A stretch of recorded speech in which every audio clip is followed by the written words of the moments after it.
मुंहिंजो नालो साजिदुल्ला गंभीर आहे। मां हिन वक़्तु SSP ऑफिस जामशुरो में इंचार्ज PDSP लीगल जी सीट ते कमु करे रहियो आहियां।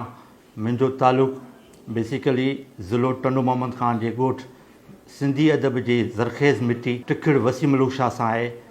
मूं पंहिंजी इब्तिदाई तइलीम पंहिंजे ॻोठ मां हासिलु कई, जंहिंखां पोइ मां पंहिंजी matric Tando Muhammad Khan Darul high school मां हासिलु कई, जंहिंखां बैदि मां मुस्लिम साइंस कॉलेज हैदराबाद मां इंटरमीडिएट हासिलु करण खां बैदि मां पंहिंजी graduation IBA Sindh university Jamshoro मां हासिलु कई ऐं MBA साॻी इदारे मां 2002 में पास। मुंहिंजे आख़िरी साल MBA जे फाइनल ईयर जे दौरान I was selected as ASI as per recommendation of the Sindh public service commission, जंहिंखां पोइ मूं पंहिंजे कैरियर जी शुरूआति कई ऐं मुख़्तलिफ़ पोस्टुनि ते मां तैनात थियुसि ऐं पंहिंजे ज़िले जामशुरे में एज़ SHO तौरु काफ़ी थाणनि ते मूं कमु कयो आहे ऐं दौरान मुंहिंजे पोस्टिंग जे मां केतिरा ई heinous murder and rape cases जा मां इन्वेस्टिगेट कया आहिनि।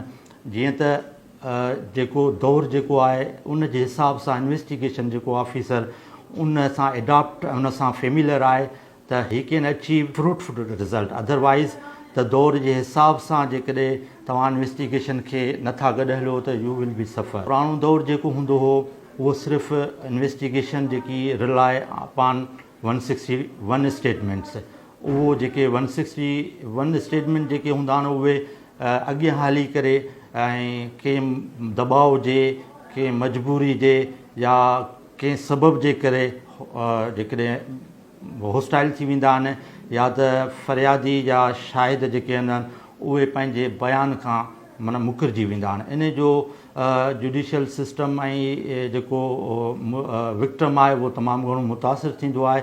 इन करे अॼु जो दौरु जेको आहे जदीद दौरु आहे, उहे केस उहे सज़ायाब कन्विक्ट थियनि था जेके नए दौर जी जदीद तर्ज़ जे इन्वेस्टिगेशन ते कया वञनि था।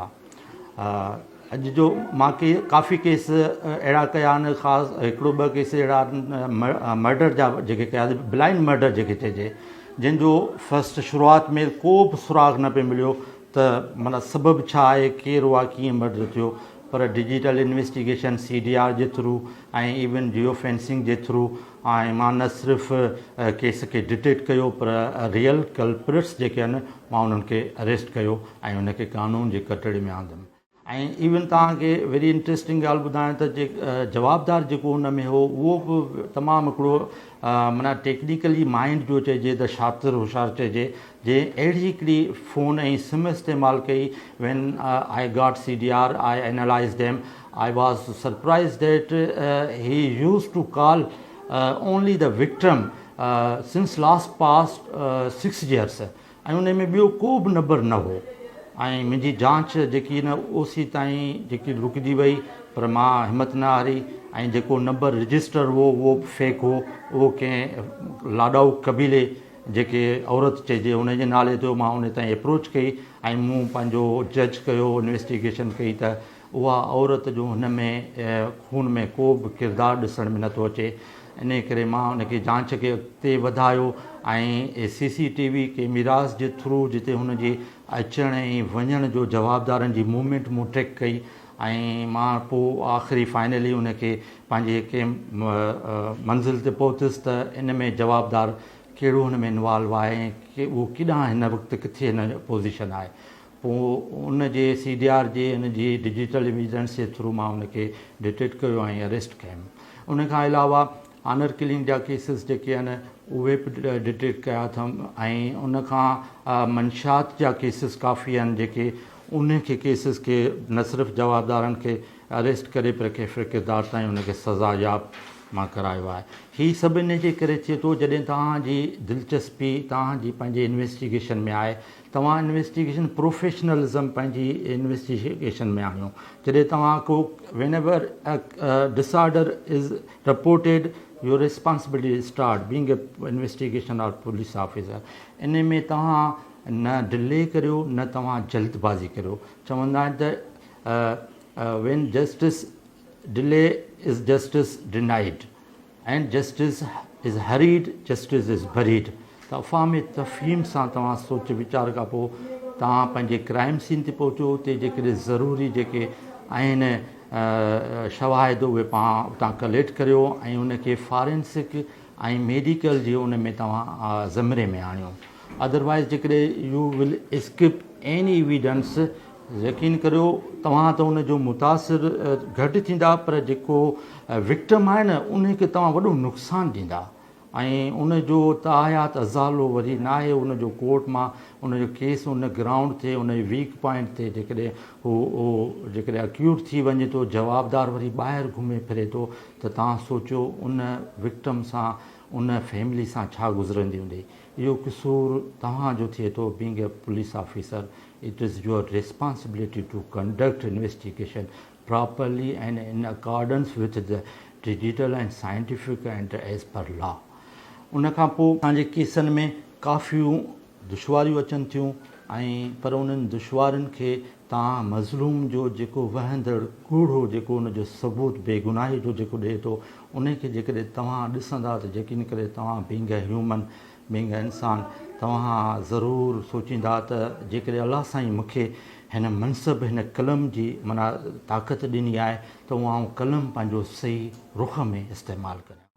ऐं जेकॾहिं उहो कलम तव्हांजो सही रुख़ में इस्तेमालु न थियो त तव्हां न सिर्फ़ु U will be responsible before the victim family but also accountable before the law.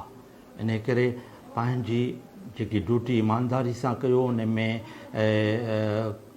जॾहिं तव्हां कंहिं बि अक्यूज़ खे जवाबदार खे तव्हां जेकॾहिं सज़ा याब करियो था, यकीन करियां उहा जेकी ख़ुशी आहे न, उन ख़ुशीअ जो जेको ज़ाइक़ो आहे न, उहो एतिरो त मिठो आहे जंहिंजी का क़ीमत न आहे। ऐं काफ़ी असांजा पुलिस जा ऑफिसर जेके उहे इन्हनि नई डिजिटल इन्वेस्टिगेशन खां जेके न उहे अञा नावाक़िफ़नि मां उन्हनि खे हिकिड़ो लेसन ॾींदुसि त तव्हां जेकॾहिं रिस्पॉन्सिबिलिटी तव्हांखे ॾिनी वई आहे त उहा पंहिंजी कम अज़ कम दयानतदारी सां पूरी करियो। उन खां पोइ काफ़ी इशूज़ आहिनि ऐं ड्यूरिंग इन्वेस्टिगेशन जे ऐं आम माण्हू जी सम्झ जे इवन मूं काफ़ी मुंहिंजी during my period of posting मूं नोट कयो आहे त न सिर्फ़ु हिकिड़ो अबोझ माण्हू जेको लॉ जी बेसिक्स जेका नावाक़िफ़ आहे, पर हिकिड़ो चङो भलो लिटरेट माण्हू बि also he doesn't know the basics of the law. ऐं उहो इवन कॾहिं कॾहिं ईअं थी थो हुन सां ज़्यादती थिए थी ऐं उन जे ॾोहो जेको आहे उन जो ज़िमरे में जेको अचे थो ॿुधण जो ॾोह में अचे थो। असां पुलिस में ॿ क़िस्म जा ॾोह हूंदा आहिनि, हिकिड़ो ॿुधण जो ॾोह, हिकिड़ो अणॿुधण जो जेके कॉग्निज़ेबल ऑफेंस ऐं नॉन कॉग्निज़ेबल ऑफेंस चवंदा आहियूं। कॉग्निज़ेबल ऑफेंस में police is authorize to register your complaint ऐं नॉन कॉग्निज़ेबल जेके NC अॼुकल्ह माना NC चयो वञे थो या छा, उन में police is not empowered to initiate investigation directly but he is responsible to submit such report before the concern magistrate. असां वटि मिसइंटरप्रिटेशन जेकी थियल आहे ॾाढो, उहो लिटरेट माण्हू बि उनखे अडॉप्ट कनि था त उन्हनि खां को ॾोह रस्ते में को फुर्ती थी वञे, को ॿियो ज़्यादती थी वञे, जेको ॿुधण जोगे ॾोह जी ज़िमरे में अचे थो, पर हू थाणे ते जेॾी महिल वञनि था त हू उनजी NC कटराइनि था, जेकॾहिं उनजी NC त आहे कोन, लॉ में को बि उनजो ॿुधण जो ॾोह जो NC जी गुंजाइश न आहे, पर हू उन सां मुतमइन थी वञनि था। पर तव्हांखे मां हिन मैसेज ज़रिए तव्हांखे आगाह कयां थो त तव्हां जेकॾहिं तव्हां सां अहिड़े क़िस्म जी ज़्यादती थिए थी त उनजी तव्हां FIR दाख़िल करायो। FIR करण खां पोइ जेको लॉ जेको द इन्वेस्टिगेशन पुलिस जेके मुतहरिक ईंदी ऐं तव्हांजो प्रॉपर फोरम ते तव्हांजो जेको मैटर रिड्रेस थींदो ऐं तव्हांखे इनशाला तव्हांखे ज़रूरु इंसाफ़ मिलंदी। अदरवाइज़ इहो ईअं आहे त अहिड़ी उमेदु रखणु जेको ऊंधाए में हथोराड़ियूं ॾियणु, जेको तव्हांजो कॾहिं मसइलो हल थी सघे थो, कॾहिं नथो थी सघे। मुंहिंजी सर्विस जेकी आहे, मां 2002 में जेको अपॉइंटमेंट थियो हुउसि as per recommendation of Sindh public service commission, हींअर 2025 हले पोइ मुंहिंजी ऑलमोस्ट 23 साल मुंहिंजी सर्विस आहे। उन्हनि 23 सालनि में मां मुख़्तलिफ़ पोस्टुनि ते कमु कयो आहे ऐं फील्ड वर्क बि कयो आहे एज़ वेल एडमिनिस्ट्रेटिव वर्क बि कयो आहे। ऐं उन जे दौरान मुंहिंजा ऑनर किलिंग जा केसिस जेके आहिनि उहो तक़रीबन मूं वटि जेके बि केसिस आया उहे शादी जा जेके इशूज़ हुआ उन ते आया। छोकिरियूं पंहिंजी मर्ज़ी सां रज़ा ख़ुशी सां जेकॾहिं उहो शादी करण लाइ उहो जेकॾहिं कंहिंखे पसंदि करे उन प्यार जो भरणो कयो, जेके उनजे वारसनि खे माइटनि खे जेके पसंदि न आई उन में उनखे शहीद मारियो वियो। ऐं उहा जेकी आहे न जांच जेके मूं कई आहे ॾाढे माना बहितरीनु नमूने जांच खे न सिर्फ़ु मां उनखे इंसाफ़ु ॾियारियो ऐं बल्कि जवाबदारनि खे सज़ा बि बिल्कुलु ॾियारी। ऑनर किलिंग जो हिकिड़ो मां तव्हांखे अर्ज़ु करे वञा, ऑनर किलिंग जेके बि केसिस आहिनि कॾहिं ईअं थींदो त हीअ ऑनर किलिंग हिकिड़ो सिर्फ़ु इंडिविजुअल जो केस न आहे, हिकिड़े फ़र्द वाहिद जो केस न आहे, हिकिड़ी विक्टम पार्टी जेकी आहे उन जो केस न आहे, पर हीअ असांजे समाज जो केस आहे। ऐं जेकॾहिं असां समाज जा जेकॾहिं उन जे लाइ न पतोड़ींदो त यकीन कंदो इहे रोज़ बरोज़ वाक़िया वधंदा रहंदा। इन लाइ बहितर इहो आहे त अहिड़े क़िस्म जा केस जॾहिं रिपोर्ट थियनि त पुलिस खे बीइंग ए स्टेट उहो केस दाख़िल करणु पए। कंप्लेनेंट फ़रियाद जेको उन स्टेट पाण थिए, छाजे करे जॾहिं उन जा वारस थियनि था उहो वारस नहीं त उनखे मारे छॾियो आहे, वरी उन जो को ॿियो को अज़ीज़ क़रीब जेकॾहिं हुन जो फ़रियादी केस में थिए थो यकीनन हू अॻिते हली कंप्रोमाइज़ जे तरफ़ वधंदो। ऐं वक़्त सां इंसान आहे सभु आस्ते आस्ते ॻाल्हियूं जेके उहे ज़ख़्म भरिजी था वञनि ऐं पोइ उन जा माइट कंप्रोमाइज़ करे ऐं उनखे केस लही मिटी थी थो वञे। ऐं छा उन वीचारी छोकिरी जेकी आहे उहा जेके बेगुनाह मारी वई आहे उन सां इंसाफ़ केरु कंदो, उन सां इंसाफ़ स्टेट कंदी। इन करे सेक्शन 311 PPC इहो फ़सादुल फिल अर्ज़ ऑनर किलिंग जेकी आहे उन जो सेक्शन उन में अप्लाई कयो वञे। उहो जेकॾहिं हिकु इंसान जो क़त्लु आहे त उहो पूरी इंसानियत जो क़त्लु आहे। And court has discretion to convict to punish the accuse persons and if the parties are entered in to a compromise.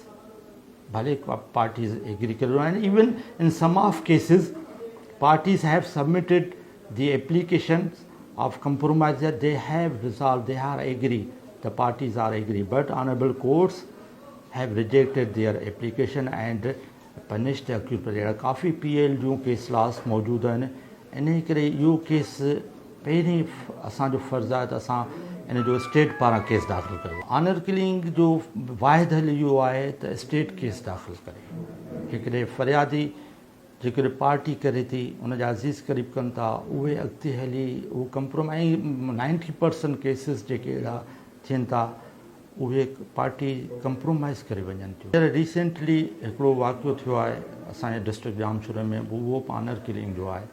ऐं ऑनर किलिंग जो माना कुझु साल अॻु में शादी कई हुई छोकिरी, उनखे पंहिंजे मुड़ुस ऐं उनजे ॿारनि बचड़नि समेत उनखे कुठो वियो आहे, शहीद कयो वियो आहे। ऐं यकीन करो इहो ॾाढो दर्दनाक वाक़ियो आहे। ऐं उनजो सिर्फ़ु ॾोह इहो हो त हुन जेको असांजे मुआशिरे असांजे मज़हब उनखे हक़ु ॾिनो आहे हुन हक़ु इस्तेमालु कयो आहे। त इन क़िस्म जे वाक़ियनि खे रोकण लाइ इन में ATC सेक्शन हिन में अप्लाई कया वञनि।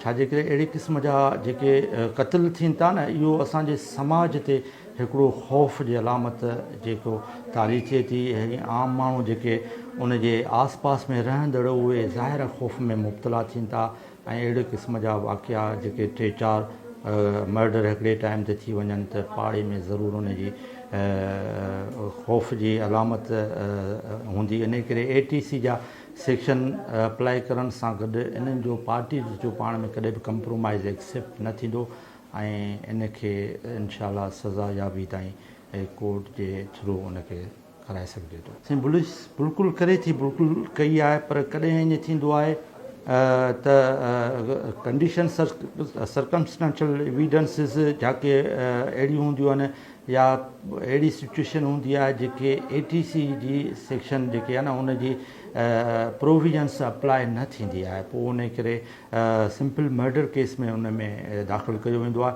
ऐं सिंपल मर्डर केस जेको आहे असांजे ऑर्डिनरी कोड में हलंदो आहे जिते पार्टीज़ कंप्रोमाइज़ कनि थियूं। पर जेकॾहिं असांजो तव्हांखे पहिरीं मां ॿुधायमि त हिकु इंसान जो क़त्लु पूरी इंसानियत जो क़त्लु आहे। इन करे फ़सादुल फिल अर्ज़ सेक्शन 311 PPC जे ज़िमरे में अचे थो ऐं उन ज़िमरे में दाख़िल करण सां हीअं थींदो त हिन जो कंप्रोमाइज़ जेको आहे उहो ऑप्शन्स हुन जो ख़तमु थींदो ऐं definitely surely they will be convicted. जो पुलिस जो कमु आहे, पुलिस जी ज़िम्मेवारी आहे त उन जो पुलिस जो उनखे प्रॉपर सेक्शन लॉ ते केस खे इन्वेस्टिगेट करे ऐं केस उनखे कोर्ट में कंप्लीट एज़ पर लॉ जेको जमो करे। छाजे करे जे केस कमज़ोर थींदा, केस में जेके बि ख़ामियूं ईंदियूं उहे जवाबदार खे फ़ाइदो रसाईंदो ऐं जवाबदार चवंदा आहिनि त is a favourite child of the judicial system. जवाबदार खे तव्हां सज़ा या बि ॾियारण लाइ सम्झो त हिकिड़ो जांच ऑफिसर, पुलिस ऑफिसर जेको आहे न उहो captain of a ship and हुन जा जेके स्टाफ आहे, उन जा विटनेसिस आहिनि जेके उन खे शिप खे कंहिं मंज़िल ते पहुचाइण लाइ उनखे काफ़ी दुश्वारियूं अचनि थियूं ऐं पर तंहिं हूंदे बि उन्हनि दुश्वारियुनि मां उन्हनि मां निकिरी करे ऐं पहुची करे पंहिंजी मंज़िल ते करे ऐं सज़ा ॾियारे थो त यकीन करे उनजी इहा वॾी कामयाबी आहे। सभ खां पहिरियों जेको ॾोह जे जेके सबब आहिनि न, सभ खां पहिरीं आहे एजुकेशन। असां में सुजागी, असां में तइलीम जेको आहे उहो फुक़दान आहे। तव्हां ॾिसंदा जेके बि क्रिमिनल माण्हू आहिनि उनजो बैकग्राउंड तव्हां ॾिसंदा त हू लो लेवल ऑफ एजुकेशन हूंदो, या त बिल्कुलु इलिटरेट हूंदा या त तमामु घटि पढ़ियल हूंदा ऐं पोइ उनजो ज़हन जेको आहे न उहो हुन ॾोही सरगर्मियुनि में हुन ॾांहुं हली थो वञे ऐं पोइ हू उनखे आहिस्ते आहिस्ते अपनाए। कल्ह हिकिड़ो नंढड़े ॾोह जो मुरतकब थिया, पोइ आहिस्ते हू वॾनि ॾोहनि जी दुनिया में दाख़िल थी वञनि था ऐं उनखां पोइ सेकेंड जेको माना फैक्टर जेको आहे उहो गुरबत आहे। जेकॾहिं हू डेफिनेटली जेकॾहिं एजुकेटेड हुजनि हा त हू पंहिंजी ज़िंदगीअ जो मुस्तक़बिल सुठो पंहिंजो बहितर सम्झी उनखे संवारे के मंज़िल ते पहुचनि हा। पर एजुकेशन न हुअण जे करे हू अहिड़े सिचुएशन में अची वञनि था दाख़िल जे करे जंहिंखे हुननि वटि ॿियो को बि सोर्स ऑफ इनकम नथो मिले, पोइ हू मजबूरनि ॾोह जी दुनिया खे अपनाइनि था ऐं तॾहिं ही ॾोह कनि था। इन जो गुरबत सेकेंड नंबर ते मां चवंदुसि। पुलिस हमेशह काउंसलिंग कंदी आहे ऐं काउंसलिंग करे थी अक्यूज़ पर्सन जे जवाबदारनि जी जेकी त हू कोशिशि हूंदी आहे त हू ॾोह जी दुनिया खे माना ख़ैरबाद करे हू पंहिंजी हिकिड़ो स्टार्ट अ न्यू लाइफ, हिकिड़ी इज़त वारी ज़िंदगी गुज़ारीनि ऐं उन में फ्रॉम द फस्ट माना जॾहिं हू का उनखे गिरफ़्तार कनि था, वञी उनखे चालान करनि था ऐं पोइ उनजो ॿियो मरहलो जेको आहे जेल जो, जेल में उनजी काउंसलिंग थिए थी, उन्हनि खे हुनर सेखारिया वञनि था त हू ॿाहिरि जेके निकिरी वञे अचे त हू पंहिंजो इज़त वारी ज़िंदगी, पंहिंजो को हुनर, को कारोबार स्टार्ट करे। ऐं पर कुझु अहिड़ा जवाबदार आहिनि जेके उनजो बेसिक्स जेके आहिनि उहो जेके आहे उनजो सोसाइटी जा उनजा ॿिया रिलेटिव दोस्त यार आहिनि उहे पूर्ण हुन में जुर्म जी दुनिया में शामिलु हूंदा आहिनि। इन करे उनजो असर बि वठंदा आहिनि ऐं वरी वञी साॻी इन दुनिया में ॾोहनि जी दाख़िल करे जुर्म कंदा आहिनि। मां इन में चवंदुसि त असांजो जेको आहे न बुनियादी जेको असांजो ढांचो आहे उनखे दुरुस्त कयो वञे ऐं police station is the base station जेको असांखे जेको पुलिस जो एतमाद बहाल करण जो ज़रियो आहे। इन में असांखे काफ़ी शयूं रिफॉर्म्स असांजी ज़रूरत आहे, जेके रिफॉर्म्स अचण खां पोइ ई असांजो आम माण्हू जो ट्रस्ट बहाल थींदो। यकीनन काफ़ी आम माण्हू खे जॾहिं थाणे ते अचे थो त उनखे दुश्वारियूं अचनि थियूं ऐं काफ़ी अहिड़ा माण्हू अॼु ॾींहं ताईं असांखे अहिड़ा मिलिया आहिनि जेके बिल्कुलु चवंदा आहिनि त असां कॾहिं थाणे ते न विया आहियूं ऐं अवॉइड कंदा आहियूं थाणे तां वञण खां। ऐं जेकॾहिं उन्हनि जो को नंढिड़ो कमु इवन शनाख़ती कार्ड जी गुमशुदगी रिपोर्ट जेकी आहे उहे हू फ़ोनूं कराईंदा आहिनि ॿिए के माण्हू जो जंहिंजो पुलिस सां वास्तो हुजे के SHO सां, वॾे मुंशी सां। इहो इन करे त इहो गैप रहियो आहे बिल्कुलु ट्रस्ट जो ऐं इनखे ट्रस्ट खे असांखे गैप खे ख़तमु करणु खपे ऐं उन में असांखे अहिड़ा प्रोग्राम्स करणु खपनि पुलिस खे जेको डायरेक्ट पब्लिक सां कनेक्टेड हुजनि ऐं उनजो गैदरिंग करणु खपे, कार्नर मीटिंग्स करणु खपे ऐं आम माण्हू जेको आहे न उनखे पुलिस खे अॻिते अचणु खपे ऐं पुलिस उनखे मोटिवेट करे ऐं न सिर्फ़ु उहो उनजो ट्रस्ट बहाल थींदो, यकीनन हू पुलिस खे क्राइम खे ख़तमु करण लाइ काफ़ी हथी ॾींदो ऐं इंफॉर्मेशन ॾींदो ऐं इन लाइ बहितर आहे त पुलिस जो जेको बेसिक ढांचो आहे उन में रिफॉर्म्स आंदा वञनि। पुलिस में सुठा ऑफिसर पिया आहिनि ऐं कॾहिं कॾहिं पुलिस खे पंहिंजो माना रिज़ल्ट जेको आहे क्राइम खे डिटेक्ट करण लाइ जवाबदार खां आॾी पुछा जी कॾहिं क्रॉस क्वेश्चनिंग करणी पए थी थोरी, त इन खां सवाइ बि काफ़ी शयूं जेके रिज़ॉल्व नथियूं थियनि। ऐं कॾहिं हीअं थींदो आहे त बहितर मां इनखे रिकमेंड कंदुसि त बहितर आहे तव्हां तशदुद जे रस्तो अख़्तियार करियो। इन खां बहितर आहे तव्हां ॾोहारी जेको अचे थो, जेको पुलिस वटि अचे थो, उन खां तव्हां नरमी ऐं इन सां हिकिड़ो फ्रेंडली माहौल तव्हां जेकॾहिं जोड़ियो वञे त यकीननि हू तव्हांखे काफ़ी शयूं ईअं ॿुधाए सघंदो। हिकु ॿ दफ़ा मूं बि इनखे तजुर्बो कयो आहे, आज़मायो आहे, त यकीननि मूंखे ॾाढो रिज़ल्ट सुठो मिलियो। ऐं हिकिड़े ॿ केसिस में ईअं थो जवाबदार खे पहिरीं असां थोरो पुछा कयूं पिया, थोरो ईअं त कुझु न पियो ॿुधाए, पोइ हिकु ॿ ॾींहंनि खां पोइ वरी उन साॻी जवाबदार खे जेके उहो असां वटि जीअं आयो त उनजी कंडीशन्स अहिड़ी ख़राबु हुई आहे, छा हुनखे कपिड़नि जो जोड़ो ॾिनोसीं, जुती वुती ॾिनीसीं, हुनखे चांहि वग़ैरह उन सभु पाण सां गॾु कुर्सीअ ते विहारियसि। पोइ मां हुनखे ॿुधायो, हाणे सम्झो त पाण ॿई दोस्त आहियूं, हाणे न आउं को पुलिस ऑफिसर आहियां न ई को तूं जवाबदार को मुजरिम आहीं। हाणे जेकी ॻाल्हि आहे जेको बि थींदो अलाह साईं तव्हांखे इन में आसानी पैदा कंदो ऐं तव्हांखे कानून को रस्तो ॾींदो, तव्हांखे रायत ॾींदो। ऐं जेकी हक़ीक़त आहे दोस्त आहियूं, पाण में वेठा आहियूं गॾु, हाणे तव्हां जेकी ॿुधाए छॾ। पोइ यकीन करियो हुन मूंखे काफ़ी शयूं अहिड़ियूं ॿुधायूं जेके मूं सम्झो त तशदुद वारो ऐं मार वारो जेकॾहिं एलिमेंट जेकॾहिं मां अख़्तियार कयां त उहे मूंखे शयूं न मिलनि हा, पर हिकिड़ो दोस्ताणो रवैयो मूं अख़्तियार कयो त मूंखे उहा सभु कुझु मिली वियो जेको मूं हुन खां पुछणु चाहियो। बिल्कुलु मां उन्हनि लाइ ॾोहारी माण्हुनि लाइ इहो मैसेज ॾींदुसि त जॾहिं बि जुर्म जेको आहे न उहो पंहिंजो रस्तो पाण ठाहींदो आहे। ऐं जेको बि तव्हां जुर्म कयो था ईअं न सम्झो त असां अखियूं बंदि करे या कननि ते वार विझी करे तव्हां अञा वेही था रहो। ऐं जुर्म जा सबब जेके हूंदा न उहे ई माना तव्हांखे तव्हांजे पोयां लॻी वेंदा आहिनि। ऐं अॼुकल्ह जो दौरु अहिड़ो आहे, डिजिटल दौरु, इन्वेस्टिगेशन जो दौरु आहे। अॼु criminal record office CRO maintain थियल आहे, उन में तव्हां लिकी छुपी न सघंदा।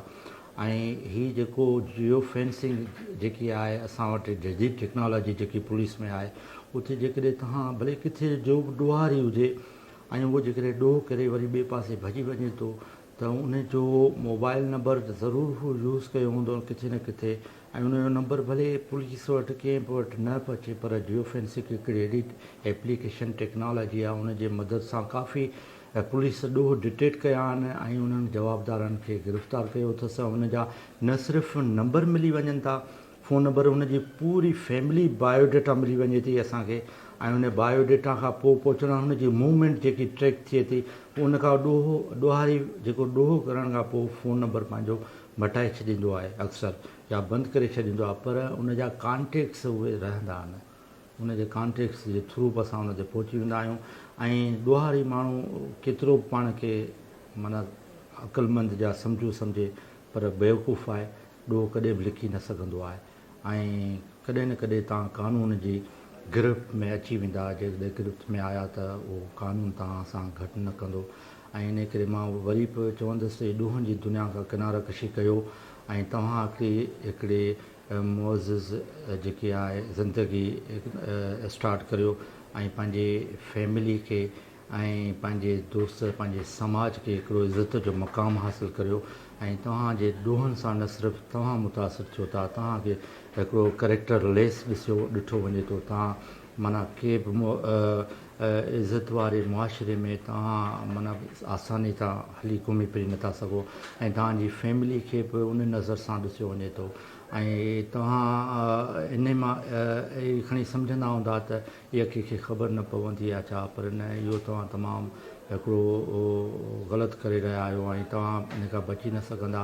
ऐं इन करे या तव्हां तर्क करे हिकिड़ी सुठी नई ज़िंदगी जो आगाज़ करियो, इन में तव्हांजी भलाई आहे।